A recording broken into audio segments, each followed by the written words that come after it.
Welcome back to Dyno. This is Wilmington Part 2. When you drive on down to Wilmington, it's about 15-20 minutes from my house, so it's not really that far. And I've been going there for like mostly 15-20, maybe more of skating. And it has a variety of like weird spots, but they're just like littered everywhere essentially. One of the spots also that I was looking on Google Maps was this like kink ledge spot that I saw, like just like kind of looking into areas. And I figured that maybe you can like jump into them or like gap into the one because it was a kink ledge. And when we got there, it was a little worse than it was. The ground was really rough. The angle that you kind of had to like skate up to and jump into really wasn't worth it, or wouldn't really be cool. And Nick decided he was going to go up it and grind across the thing and jump back in. Getting a feel for it, you get to see that he jumps and it kind of throws his body a little bit past it, so you have to kind of like jump and kind of like jump backwards in a way, because not only do you have to lock onto the curb, but you have to lock onto the curb and kind of get enough to where you can jump back over to get over the ledges, like kind of sticking up just like a little bit above it, and then roll back into it, but also keep your body weight towards the right because you don't want to fall into the grass because of how it was slanted. And couple trial and errors, he took a couple spills pretty bad, and that's like, it was blustery cold, you know, it's middle of November, and to feel that at the first spot, it was actually one of those times where you're like, why did we go out skating? It's way too windy. But East Coast, you got to deal with the elements. So hospitals in the downtown where they had like the Penn's Landing spots that you saw in the Truth too, and actually that we skated in the first part of the dyno behind the trick.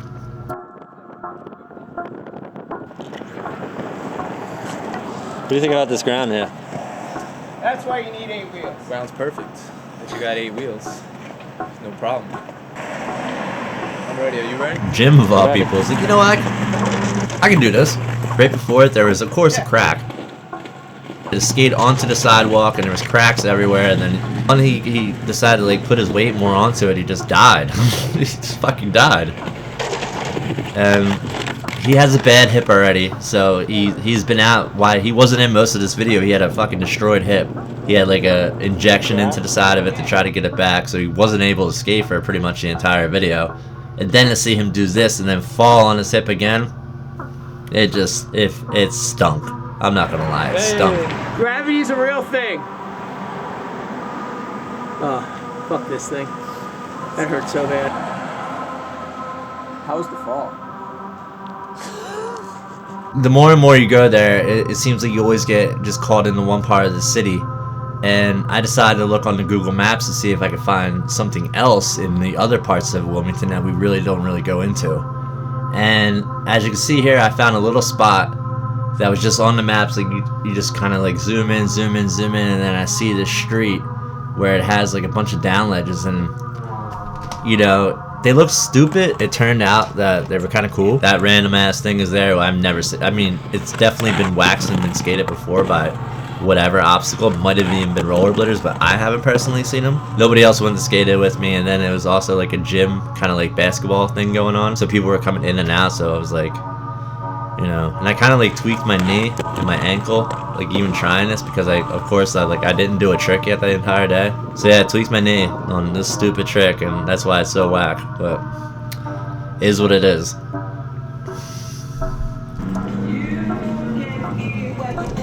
Then after that, there's a spot that we always see that when we were going to the skate park that's down in Wilmington, the 8th Street skate park, which is like in the cut, pretty much in the corner. But can that be a thing? And when we drive up to it this time, we see it's heavily waxed. You can really tell there's no edge, so it's pretty much round, and you want to kind of like, you're locking onto the roundness and hoping your sole plate kind of catches it and like takes you in a way. So it's like a mixture of a cess slide and a mixture of like just hoping, you know, like putting your pressure down and just making something work. Nick's trying with the sweaty, Jim was trying with a fish brand. And man, it's just like, it's one of those spots where if you missed, it was ripping up your hands, it was ripping up your pants, like the ground hurt. You had to avoid traffic like coming this way.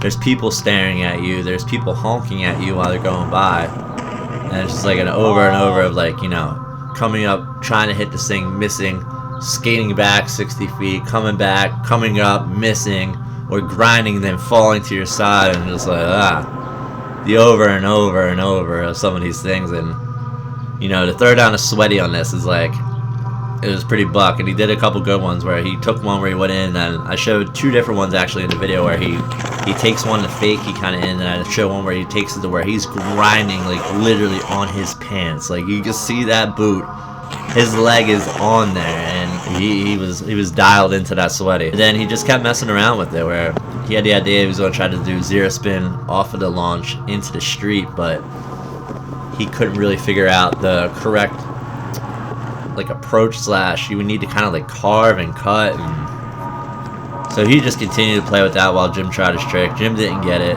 he was already messed up from the earlier spot, but Nick did that, did the little 0 spin unity also that started the video off, and he just did that for fun. But I just thought it looked really cool, but it was also a battle. Like, he got on there so many times where he was on it, and then just would get to the end and something would catch up, because that spot is not easy. It looks like it'd be fun, it is not fun whatsoever. And that's one of those things where it's like, I would go up a front fire, but it's scary to front fire it. Like, one of those Wilmington spots, you're like, it could be a thing, it was a thing, we made it a thing, and good luck. Good luck trying to get more clips on it.